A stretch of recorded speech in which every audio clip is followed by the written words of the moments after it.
बिजली का बिल लाखों में आ सकता है, आप तैयार रहें। बिजली आए या ना आए, लेकिन बिजली का बिल लाखों में आ सकता है, आप तैयार रहें। एक टीवी मैकेनिक को तकरीबन 13 लाख बिजली का बिल मौसूल हुआ। भारत में टीवी मैकेनिक उस वक्त हैरान रह गया जब महकमा ईबी ने जुलाई के महीने का 12,91,845 रुपए का बिल भेज दिया। भारतीय रियासत पुडुचेरी के रिहायशी ने बताया कि उसकी पिछली रीडिंग 20,630 थी, जबकि उसके बिल में मौजूदा रीडिंग 2,11,150 दी गई थी। इस लिहाज से जुलाई में 1,90,520 यूनिट इस्तेमाल हुए। इस शख्स ने बताया कि वो दिन में टीवी मैकेनिक का काम करता है और रात में चौकीदारी करता है। वो अपना जुलाई का बिल देखकर शदीद सदमे में मुब्तला हो गया था। उसने बताया कि वो बाकायदगी से तकरीबन 6 से 700 तक माहाना बिल अदा करता है, लेकिन 12 लाख से जायद का बिल देखकर दंग रह गया था।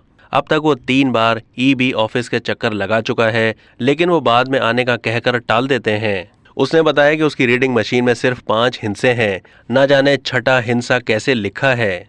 अब तक के लिए इतना ही। मजीद मालूमात के लिए डेली जंग के यूट्यूब चैनल को सब्सक्राइब कीजिए।